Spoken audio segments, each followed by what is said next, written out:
Why the hero with 1,000 faces? Well, because there is a certain typical hero sequence of actions, which can be detected in stories from all over the world and from many, many periods of history. And I think it's essentially, you might say, the one deed done by many, many different people. Why are there so many stories of the hero or of heroes in mythology? Well, because that's what's worth writing about. I mean, even in popular novel writing, you see, the main character is a hero or a heroine. That is to say, someone who has found or achieved or done something beyond the normal range of achievement and experience.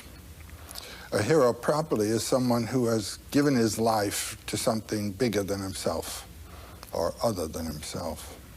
So in all of these cultures, whatever the costume the hero might be wearing, what is the deed? Well, there are two types of deed. One is the physical deed, the hero who has performed a war act or a physical act of heroism, saving a life. That's a hero act.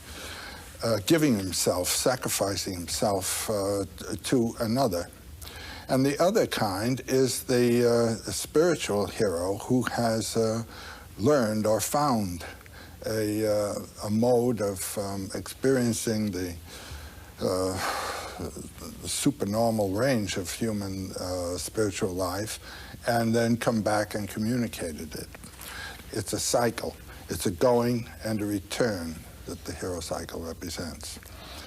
But then this can be seen also in the simple initiation ritual, where a child has to give up his childhood and become an adult, has to die, you might say, to its infantile personality and psyche, and come back as a self-responsible adult. It's a fundamental experience that everyone has to undergo. We're in our childhood for at least 14 years, and then to get out of that posture of dependency, psychological dependency, into one of psychological self-responsibility requires a death and resurrection. And that is the basic motif of the hero journey. Leaving one condition, finding the source of life to bring you forth in a richer or more mature or other condition. So that if we happen not to be heroes in the grand sense of redeeming society, we have to take that journey ourselves, spiritually, psychologically, inside us. That's right.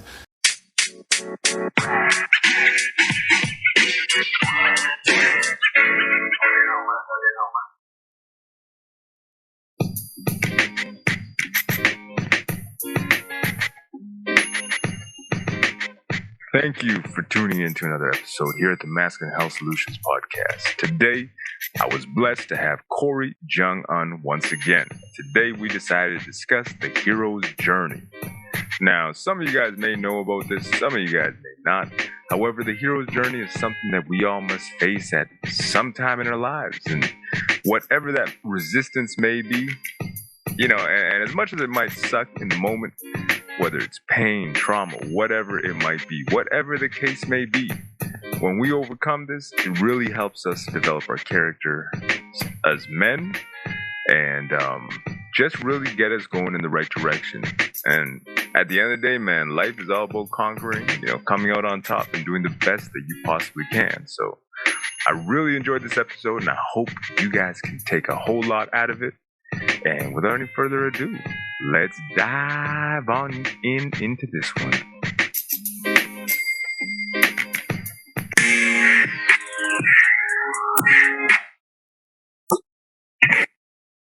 All right, guys, welcome to another episode here at the Masculine Health Solutions Podcast. I got Corey back. Corey, how are you, sir? Good. How are you, Conrad? Doing fantastic, man. It's always a blast to see you, and I could probably talk to you for an hour before the podcast and an hour after, but we had to jump in. One of the things I wanted to jump into right off the bat was the hero archetype and basically the hero's journey. And I know last time we talked a lot about philosophy, and I would love to hear your version of what that means and what that journey basically entails for guys and just, overcoming obstacles in life. Well, it's a big one, and I'm glad you started off with that, because I feel it's crucial. And to men, to women, to all the heroes of the human experience. I mean, one of the things that come to my mind is that it's myth. In my breakdown definition of it, and the purpose is to help humans to cope, to manage the harsh realities of life at times. Life, especially imagine early humans, early civilization, that the hunter-gatherers were also hunted-gatherers. 99% of human experience on Earth has been that, no matter hunter-gatherers. And like I was saying, we weren't always the hunters. Sometimes we were the hunted. We were on the menu. And for a lot of the times, we were literally cat food. Yeah, which is why, it's kind of like we had to work for the calories we had to eat back in the day. Absolutely, and we didn't have 24/7, 365 markets, right? Yeah, and so food scarcity was a real thing, depending on the region and the climate and the season. And, we didn't have modern medicine and ER rooms and antibiotics and indoor plumbing and sanitation, and the list goes on. And so in the United States, at least, the average life expectancy is about 78 or so. Yeah. So I imagine back then, it was probably cut in half, if not less so. And we were literally young in the world, more so than we are today. And so we know what we don't know, but we don't know what we don't know. So imagine being an early human, early in our species' existence, and being vulnerable and being subject to the forces of nature. And so we had these stories as a way to make sense of a lot of this, and to help cope with the uncertainty. And the slings and arrows of life, and the seasons of life, and that life isn't fair from this perspective. Nature is indifferent. Yep. It's neither malevolent or benevolent, right? It just is. And so when nature decides to, cook up a tornado or a tsunami, that's just what's happening. And then it's not, doing it because we don't like this, person or these people, or, you didn't do the sacrifice right. It just is. But in our very narrow view and lack of understanding at times, we create these stories to try to make sense of the mystery. And so, these myths go back to early history. Probably the dawn of our existence, and we can see evidence of these myth-making. Humans are basically storytellers. Yep. We're meaning-making machines. And then the earliest archaeological evidence of myth and story and meaning-making goes back to burial sites. Yeah. So maybe about 100,000 years or so. Even the writings on the cave walls that we'll see every now and again, you're like, I wonder what's happening there. Yeah, so these were, burial sites, thinking that basically we would go from this world to this other world, this other dimension. And then, the cave paintings There were probably like cathedrals, a form of cathedral for ourselves back in that time period. And it showed the animals that basically life gives life, life eats life. Exactly. The circle of life. Exactly. So yeah, I mean, nature, I use that word quite a bit, and within the spelling of that word, I like to use the capital UR. Oh, that's interesting. Because, you are nature. I mean, life gives life, life eats life. And so what did you have this morning, for instance? Well, today I had a couple eggs and egg whites, which had to come from something which, you know what, I had to consume. And that gave me energy, and that gives me life. And without the chickens, I wouldn't be here. Well, I probably would be. I'd find something else to eat, but, I still, it's my preference. It's a great way to start my day. Definitely. And so I feel that the myth and the hero's journey, which is synonymous. So the thing about the hero's journey is that it's like the monomyth, the one myth, the timeless and universal myth, meaning making a story of us humans to help guide us through life. Yes. The uncertainty, the indifference, the harshness of nature, etc. And so the call to adventure, as far as I'm not an expert. I'm no Joseph Campbell. I'm no professor of mythology that he was. But, if you want to look him up, and then he's not the only one. There's been several people since Joseph. He produced, he published his book. It was either 46 or 49. I think it was his first book, The Hero with 1,000 Faces. Yeah. And just, since we're on this subject, and I'm a big fan of Joseph, as you can tell, maybe you are, and maybe some other people are too, but Joseph, he was also friends with George Lucas. Oh, interesting. And so a lot of their relationship, a lot of their conversations made their way onto the big screen, that of Star Wars. Via Star Wars. Interesting. So that's a good example of the hero's journey, the hero's myth.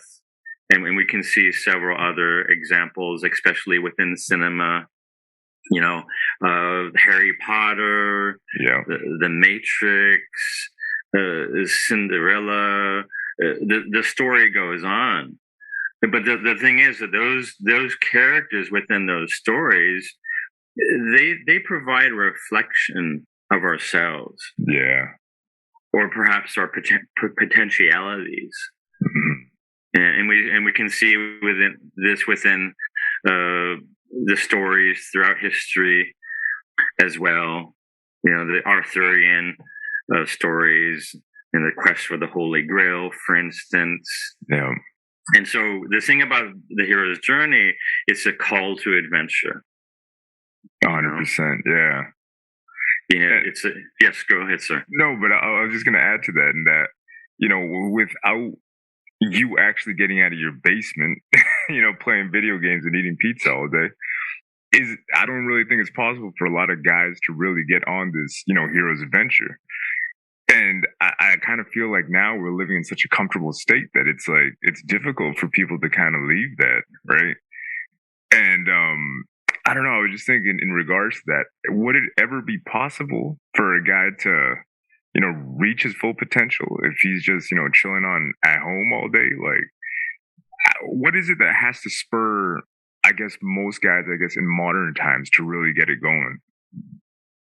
Well, I would say that the environment plays a big role, and the challenges brought to us via the environment. So imagine early humans, and the mass, numerous migrations that all humans did.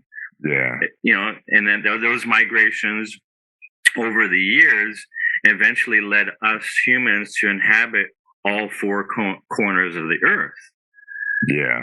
Right. And so imagine back then, they're in the ice age and the receding of the ice and the change as far as the landscape and the migration of the animals, that like if we stayed stuck in any one region and that the environment around us that was changing and the animals following suit were no longer able to support us. And if we just decided to stay there, we wouldn't have made the journey to where we are today. 100%. We would have died off. Yeah. So there was some impulse, there was some driver saying like, okay, we have to change, we have to do this, we have to move, because if not, we're going to die. And so we ventured off, we explored, and we found environments that were more suitable, more habitable, more temperate, more bountiful. Yeah. Right. And that continue, like, imagine, I know you're in Canada, but I was just thinking of the environment and how it kind of drives us to change and move. Look at the United States and how the pioneers ventured west. Yep. You know, things weren't working out so much on the eastern half at times. And so people then explored and ventured west. Let's go find gold. Find gold, find more land, get away from the city centers. And so, yeah, if we're in our basement and if our panorama is this of a screen, and then our reality is more that of a digital virtual reality, not nature, not an analog waveform. And if my food security is not being threatened, and if I'm in a nice, comfortable, temperate, neutral climate, then I might not have too much of a need. But then I'm probably not going to go and experience life in its fullness and its richness, in its realness, and reach my full potential. Interesting, because I want to be surprised. And that's kind of the thing that, I guess it's not shocking to me, because I understand it and all the different components involved into making, our lives as comfortable as possible. But the one thing that I find kind of odd is like, what about all these young men? Like, what is it that they can do to really start moving in the right direction? What is it that's going to force them to really start looking for that hero's journey? Because, I mean, usually, like you said, it's the elements. But I just find that, if you're just at home doing whatever, it's like, what's really going to get them out there into the world? Would you recommend just maybe, hey, go backpacking or something? I feel, well, here, nature was used as a stage, as a platform for rites of passage. Yeah. The Australian Aboriginal people, Vision Quest comes to my mind.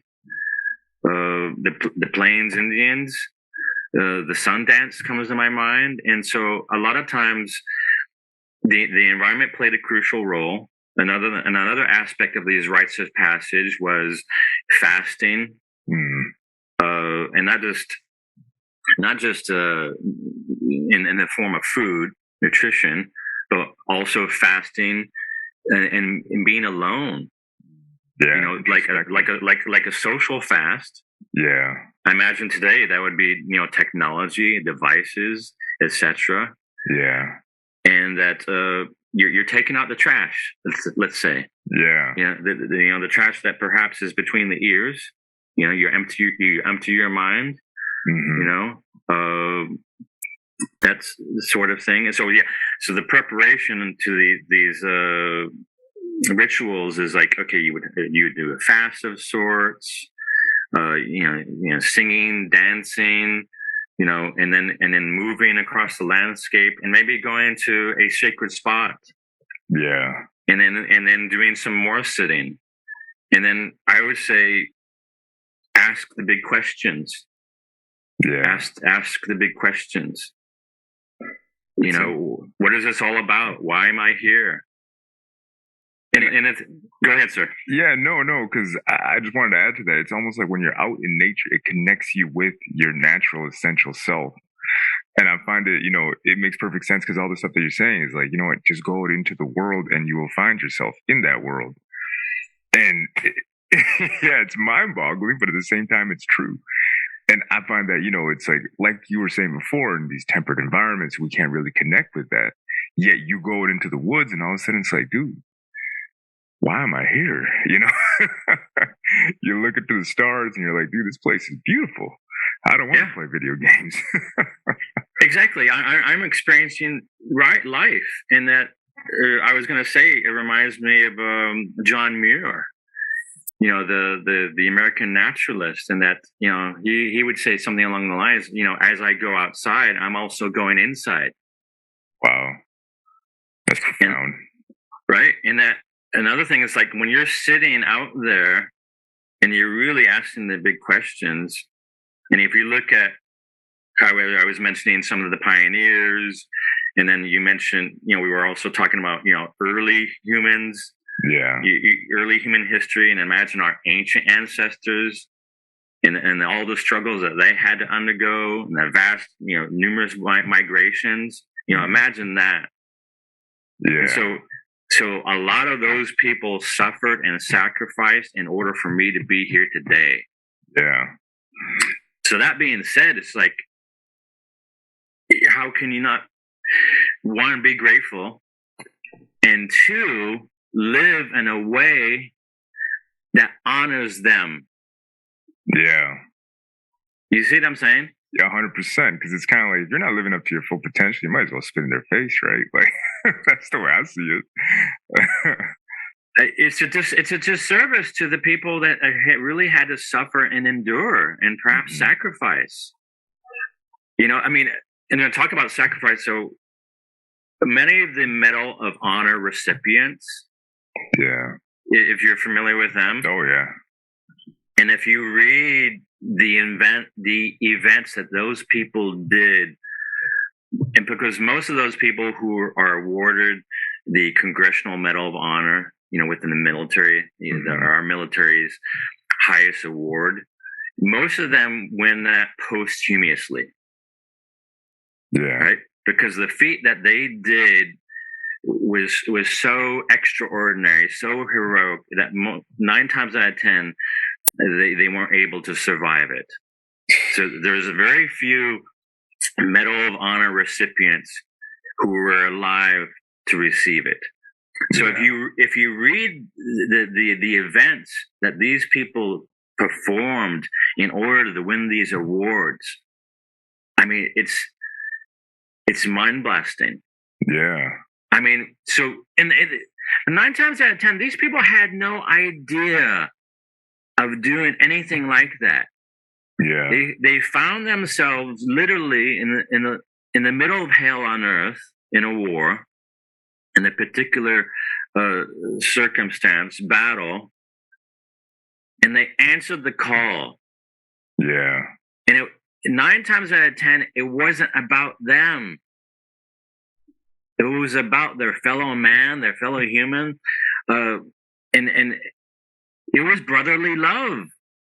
Yeah. Essentially, that they were sacrificing themselves for another. It was love for a human. Perhaps it was civilian. It was a civilian on a battlefield that they were trying to assist and save. Yeah, I would say that's the highest call, and it really elevates us to our highest potential. 100%. Yeah. And so when you're doing that, talk about living and leaving behind a legacy. I don't think it gets bigger than that. I mean, that's a beautiful thing. I mean, what the hell are we here for then? If we're not taking it to the next level, I completely agree with you. It's almost like staying stagnant is almost like you might as well do nothing. I mean, well, you are doing nothing by staying stagnant. But it's almost like if you're not contributing to society, and that's kind of the one thing that I found for myself too, because I was, looking into masculinity and the archetype and this, that, and the other. And it's almost like one of the things that I believe in is always like progression. Like, how are you progressing as a man? And how are you contributing to society in a positive way? Like, they want to talk about toxic masculinity. And I'm like, you know what? I throw that term out there. I'm like, I don't really believe in that. I believe in positive masculinity. And I think if we do things right, we can make this world a whole lot better. But it's going to take men with balls to do that.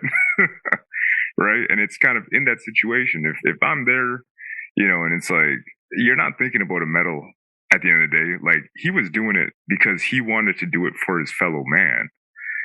And obviously the sacrifice that comes with it, you know, he probably didn't even think about that in the moment. He's just, I'm going to go do it. Why? Because I'm supposed to do this. It's the right thing to do. Exactly. And I'm at a point too where I believe that it's like, you know what, you're usually called to do these things, but if you don't go out into the world, you don't do anything, you will really never get to know who you are at your essence, man. And that's kind of like, it's what's scary to me, but you know, I find that with everything in life, it's like, you got to progress, you got to up the ante, you got to make it better for everybody, not just like for yourself, but everybody around you, and yourself included. You know, there's nothing wrong with making it better for yourself, in my opinion, as well. But you have to look at, hey, what can I do for you? How can I be of service in some way? And I really think that if we all do that, man, we're going to elevate humanity. Right. I mean, and that's the thing, is that imagine early humans, we lived within groups of, say, 30, 60, upwards of 100. Mm-hmm. And many of those people within those communities were related. Probably, yeah. Right? And so what was good for you was good for the clan, the band, the tribe, the nation. Yeah. Right? That was very evident, you know, especially then. Nowadays, perhaps it's not so much so, because we're not really living the way we once had. Mm-hmm. And so essentially we're living. So 99% of human history has been of that type of living. Yeah. So 15,000 years or so ago, agriculture, and then modern civilization, right? It's kind of an experiment. Now, a lot of times within this experiment, especially present day, and you're mentioning, you know, some of the people who are in their basement playing these games. Yeah, what's happening? This is an evolutionary mismatch. This is hyper novelty, and I don't know, right? And so, and I'm taking a little bit of a divergence here, but I do feel that it's related. So, if you look at many of the causes of morbidity and mortality nowadays in the U.S. and much of the West, much of it is due to lifestyle and nutrition. Some people would describe these as being non-contagious diseases, NCDs. Interesting. Now, if you turn the clock back or so 100 years in the United States, and I imagine this is also true within Canada and much of the West, they weren't NCDs that were the killers, the top killers. Mm-hmm. They were infectious diseases, and if you're a young adult woman who was, you know, exactly, those were the main killers of the time period. So you know, fast forward the clock, much of that stuff has been addressed and it's managed very well. But nowadays, people are getting sick and dying much due to behavior, nutrition, and lifestyle. Yeah. And so this is hyper novelty. Yeah. It's against the genes. It's against the legacy of our species. And so E.O. Wilson comes to my mind. And I don't know if I mentioned him to you last time. No, I don't think so. So he's a sociobiologist out of Harvard. He just passed away this past December. He was well into his 90s. Wow. He's the author of Biophilia and many other things. So, like, biophilia in Greek means love of nature. Oh, okay. Love of life. And the thing about biophilia, they've seen that we have a natural inclination for the natural world, and that when you're in a hospital, they've seen this within studies. If you have a view of the outside natural world, that you're going to heal and recover a lot quicker than if you'd have a view of just four walls. Interesting. For instance. Yeah. So that's the biophilia hypothesis. And so he said this about humanity, that much of humanity's struggle is due to this.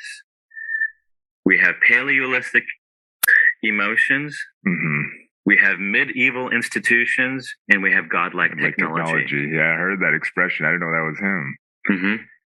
So go back to this virtual reality world of the gaming, for instance. Talk about hyper novelty. Talk about mismatch.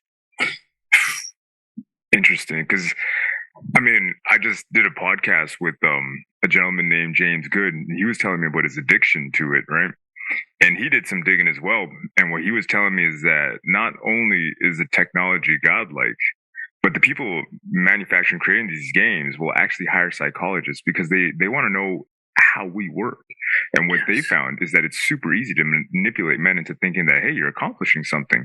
This is your hero's journey, which is why so many guys are addicted to it. Because inherently, we want to do something. We want to progress. We want to provide. You want to go and protect, the damsel in distress.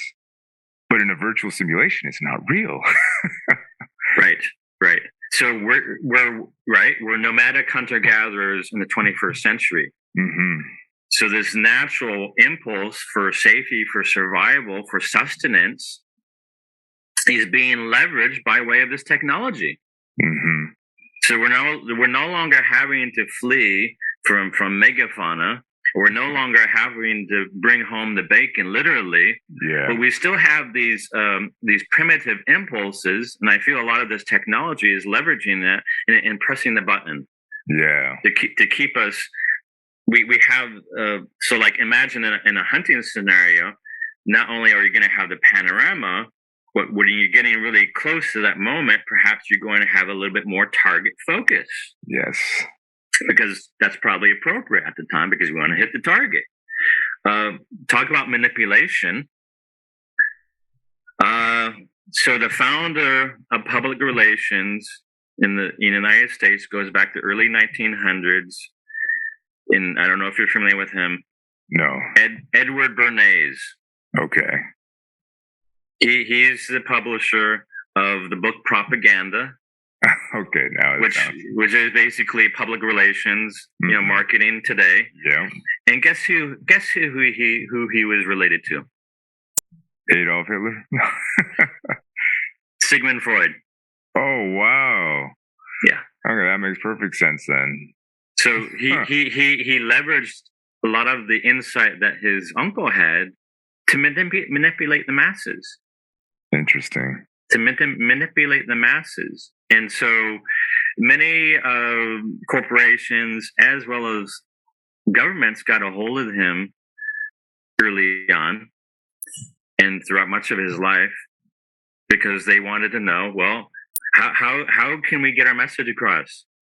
How can we boost our sales? Wow. And the tobacco industry, early 20th century, during the time of the suffragette movements, they only had half the market because men were doing the majority of the smoking. And so wow. the big tobacco companies got a hold of Edward Bernays and said, hey, we have this idea. Oh man! Could you help us out? And so what he did, he got a hold of a few of his socialite friends who were also suffragettes, a few of them, and I guess there was an Easter parade or something like that scheduled for New York City. Okay. Downtown, and he got a hold of these suffragettes. And he said, hey, if you could do me a favor and have these cigarettes, and basically within their garters, and that they would be all marching together in a certain place at a certain time, they would all kind of lift up their dresses and pull out these cigarettes and start to light them in front of the press, the media. And so it made front page news, and the headline said something like this: suffragettes light torches of freedom. Interesting. And then you started to see a lot of the women actresses in Hollywood start to smoke on the screen, and the next thing you know, many women are now purchasing tobacco products. Wow. It doesn't surprise me one bit because I'm like, you know what? Propaganda is the way that you get a narrative across to people, right? And there's no escaping it now. It's nuts to me that, I mean, that was back then where it was almost like, okay, make sure the press can take a picture of us, this, that, and the other. But it's almost like I had to go and read the newspaper or a magazine to see that. Now we're living in the age of technology where, we got godlike technology that pretty much knows what you're thinking at this point. And I'm not getting Neuralink myself. I'm not getting anything that's going into the body. But we're at a point where it's almost like they have an algorithm and like an algorithm designed for every single one of us, right? And it's all automated. And it's designed to know exactly what you're into, what you may be into, what you buy at this time of year. And so now it's like propaganda times 10,000. We're the hunter-gatherer. So technology is now hunting us, targeting us, right?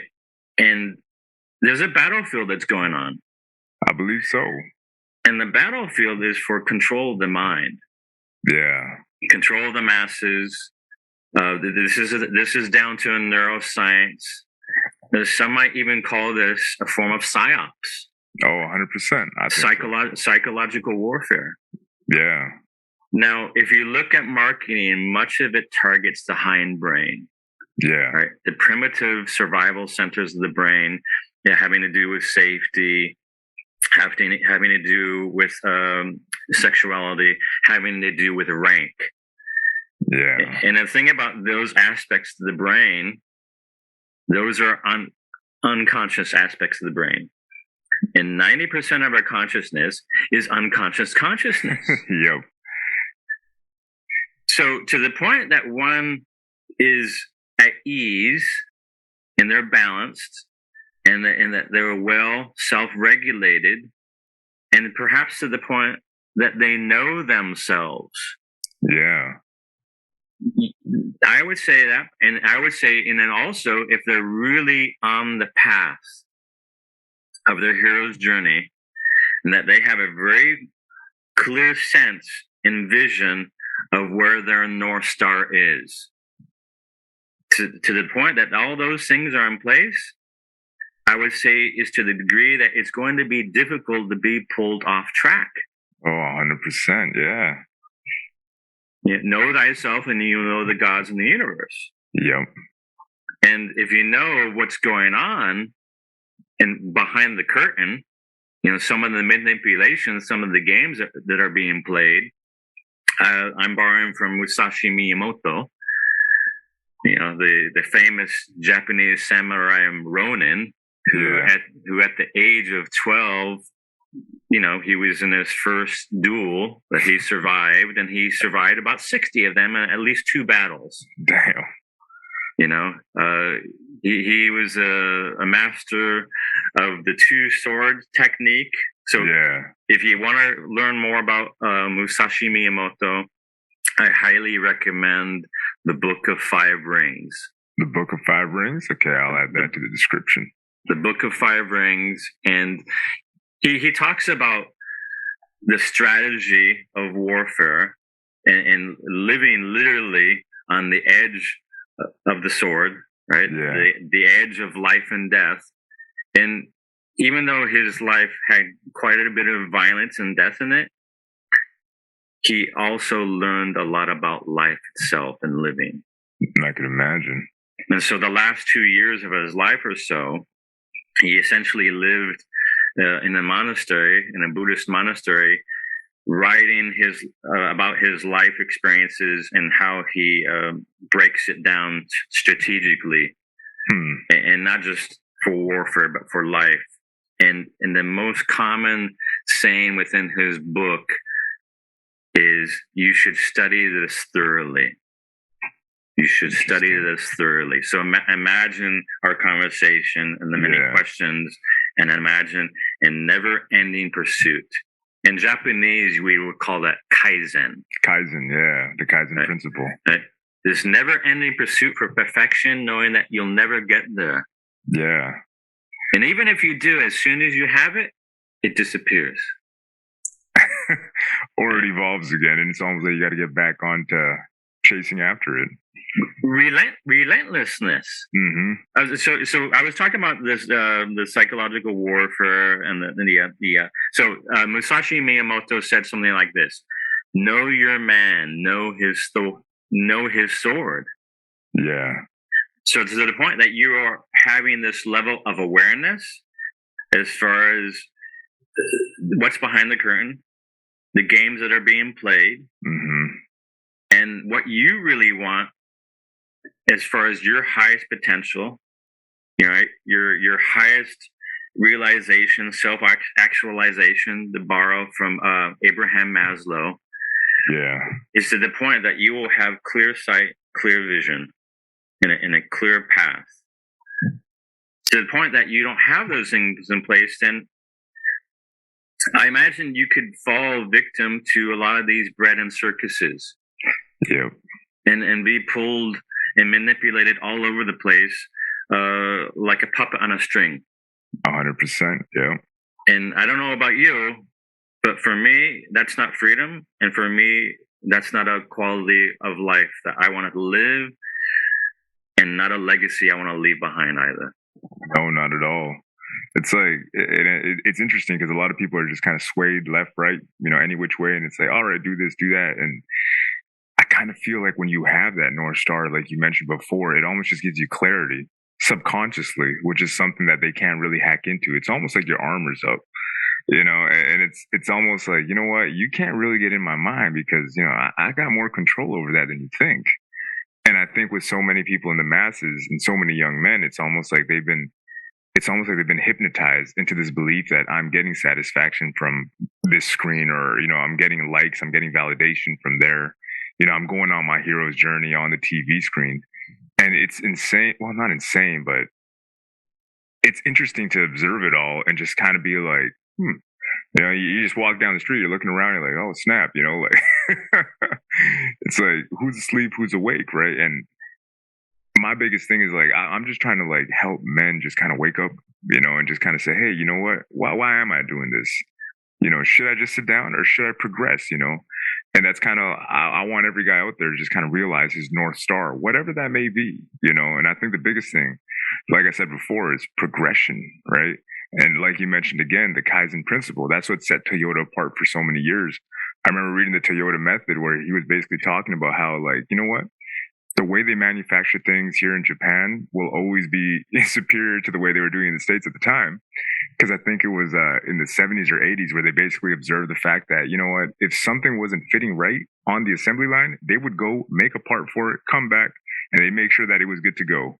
And they didn't need anybody to hammer anything down after it was all done because everything fit perfectly.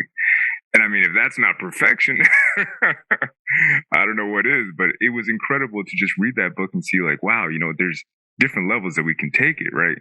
And I think humanity can just continue to take it to another level if we don't stall, right? And that's kind of what I feel we are up against right now with so many young men. And that's kind of my big thing is like, I always feel like I'm talking to my sons too when I'm doing these podcasts to just kind of say, hey, you know what? You can learn from Corey today. Yeah, don't listen to just me. Yeah. You know how sometimes kids are towards their parents. Like, yeah, you'll hear another version of what I say from somebody else. And, repetition is helpful, right? Propaganda, baby. Yeah. Well, we're planting seeds, and we're planting seeds.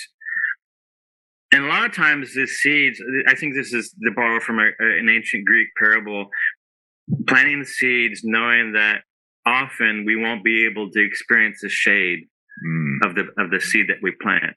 Yeah. And that, especially if you have children, grandchildren, right? Right. In all cases, well, in all best cases, they're going to be here much longer than ourselves, right? Hopefully. And we want the best for them. Yeah. Because why? Because imagine the opposite. We don't want that, right? No. We want it better than what we had ourselves, right? We want more heaven and less hell, for instance. Oh, 100%. Yeah. Right. And so to the point that we're living to our highest potential, not only are we respecting and honoring our ancestors before us, we're also we're continuing that forward to the present day as well as the future generations. Yeah, because that's the thing, that time in that perspective is circular. It's circular. It's ongoing. It's not this like linear time that of like, billable hours, for instance. Yeah. That tends to be a little bit myopic, right? Yeah. So the circular time is past, present, and future. Yeah. And if we don't do this, who will? Nobody. Right? Because if we leave it to the powers that be, if we leave it to technology, if we leave it to artificial intelligence, eventually our species will cease to exist. I think so.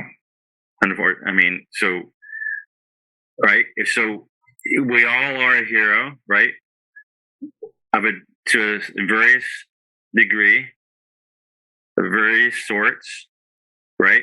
So we're a hero for ourselves, we're a hero for our children, and then our spouses, right? Because in partnership, and then they're everybody on this earth is a hero to some degree, to some sorts or another.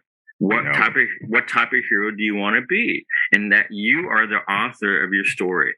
Yeah, sure. There are some circumstances and some things that are out of our hands, right? Absolutely. But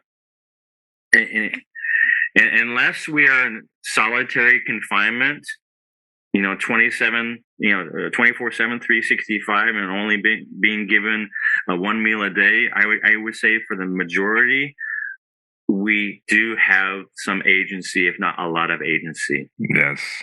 And even if you were in that scenario, 24/7, 365, solitary confinement, just one meal a day, you still have some ability to author your story to even to that degree. Yeah. And one thing you had mentioned before too was mental slavery. You can be in solitary confinement, but if you know yourself, you're still free, in my opinion. Hell, you have free people who are imprisoning themselves, mm-hmm. right, within their mind, body, within their five senses. Yeah. I say this a lot of times, that heaven and hell, for the most part, for the purposes of our conversation, I would say for the most part is between our ears.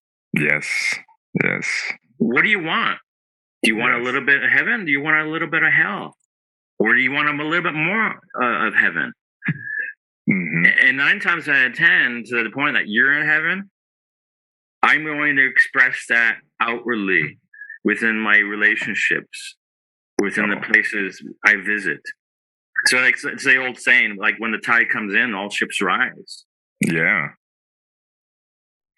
And that's the thing is, to me, it's almost like, because my wife and I, we always had these conversations about the same subject, where it's like, people could be living in the same place, and one guy's going to be like, I'm having the time of my life. And the other guy is just like, this place is awful.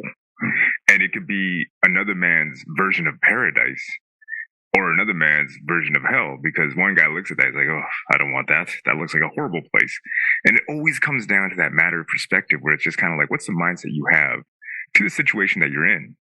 And it could be a horrible situation, but if you could kind of look at it differently, you can always make it a little bit better, right? Like solitary confinement, I can't imagine would be fun. However, if you are able to go deep within yourself, even in that situation, it's almost like, you know what? I can find a way to make the best out of this as well. Ernest Shackleton comes to my mind. Are you familiar with him? No. So he was an Arctic explorer, early 20th century, I think pre-World War I, and him and his crew, I want to say it was 30 men or so, mm-hmm. and I think the name of the ship was called the Endurance. So unfortunately, they got stuck in ice. So they had to endure. Guess how long? 90 days. 2 years. Oh, dear Lord. 2 years frozen in ice. And with his leadership, and imagine the culture that he created with his crew, all of them survived and made it home. Wow. Amazing. So, I mean, that's another example of the hero's journey. 100%. And when you had this plan, right? Like I'm gonna, venture and explore aspects of the Arctic here, and we're gonna make it, I don't know, 6 months journey. And next thing you know, this iceberg and the glacier just says, nope. Life has another plan. Life has another plan. So here's your call to adventure. So sometimes you don't get to call or choose particularly your call to adventure, but you do have a choice as far as how you're going to respond and answer it. Exactly. Like something's presented to you. Ernest Shackleton, I highly recommend people looking into him, and I can only imagine, maybe at best, as far as what it took for each and every person on that ship for 2 years. And then a lot of it they had to spend on ice, because I think the ice basically took and sunk the ship. And so they had to salvage and live on the ice. And I guess they got to a certain point to where they had 2 lifeboats. And so they took maybe, just a portion of people who could fit, and the remaining people stayed. And they basically navigated, I think, part of the Bering Sea. Wow. Early 20th century, with very primitive navigation tools, to make it on some distant island, and they landed on the wrong shore of the island, and they had to cross more glacier and summit a mountain up and over to this survey communication station, and inform people what had happened and where they are, and that's how they got rescued. Talk about a journey. Yeah, and then basically, one of the things I remember as far as what he did to help, one of the many things, imagine day in, day out for 2 years, there was a time when morale, imagine this. Imagine. Morale was a little low. Yeah, imagine. No electricity, no plumbing, no heating, no running water, no 24/7 markets, no internet, no nothing. Jeez. I mean, the never-ending, relentless cold. But I guess on one evening at least, and maybe a number of evenings, as long as they had the provisions to provide, he would make sure that they would get extra portions, extra rations during, I guess, dinner time. Yeah. To help boost morale. I mean, they're like the simple things. Yeah. But a lot of times the simple things, in that environment, make a world of difference. Exactly. So I think a lot of times for us nowadays, just being grateful, and don't sweat the small stuff, because 9 times out of 10, the small stuff is small stuff. 100%. Yeah. That's going to take away from our life and experience, and probably going to add more stress than we need. And it's a distraction. We play these games with ourselves, I feel, a lot of times, and we distract ourselves. So we provide ourselves sometimes with our own amusements and our own spectacles and our own bread and circuses, atop the ones that are given to us, by way of technology and etc. I agree with that. Everything you said there, and it's true, because it's almost like it's almost like this ultra hedonistic kind of approach that we have to life, where it's always like, we're looking for more of the pleasurable. And I think more people are running away from the challenges. But I still think, that the challenges find you, and it's in those moments where it's almost like, okay, I got to man up and just figure this one out. Yeah. I mean, early humans' challenges were very up close and personal and pretty, omnipresent. Nowadays, we're much more fortunate, but, life does and will eventually at some point in some form to some degree. And so, rather than, I would say, the hero's journey and living a hero's journey is to give us the ability for purpose, and that we have a contentment, a gratitude for life. And then so when we're having this purpose, and at times we're being challenged and we're answering the challenge, and perhaps we're sacrificing a bit, I feel for myself at least a sense of contentment. And then I have within that contentment, I have occasional moments of happiness. Yeah. I feel that's a much more worthy pursuit, at least for myself, a more fulfilling pursuit, rather than just a pursuit of happiness alone. I think that the happiness is the reward and a byproduct of a rich, a meaningful, purposeful life, and a life that's in service to others and not just yourself. I love that. That's a perfect place. That's the perfect way to end, Corey. Those are beautiful closing words, because you're right, man. At the end of the day, it's almost like, I don't feel, well, when it comes to happiness, it's kind of like the way you look at things too. Like, I can enjoy every step of my journey, and I can. However, it's almost like that happiness, that true joy is almost just reserved for, hey, man, I reached the pinnacle. And this is good, is what it feels like. And it's almost like it's a moment, it's momentary, and then you go on to the next, and I agree with you, but it almost only comes when you are in service to others. And that's kind of the irony, is that you feel good when you're helping other people out. The thing is that those other people are us. Exactly. Us and them. Yeah. I've learned about that too. It's kind of like, what was the word again? Like the subconscious. Oh man, there's a specific word for it. It's not coming to me now, but it's basically like, we are all connected, but we are all also almost in each other. It's almost like we are all not a hive mind, but a collective subconscious. That's what I was looking for. Right. I mean, I'd say that the way I see it is that each of us is a single entity within the greater entity of our species, of humanity. Humanity is basically a collection of many humans. Exactly. And to the point that, you're living fully, I'm living fully, and et cetera. I mean, just imagine a critical mass. Yeah. That is living in such a way, right? And the tide is rising, and all ships, right? The tide's coming in, all ships rise. And imagine what type of world it could be then. Mm-hmm.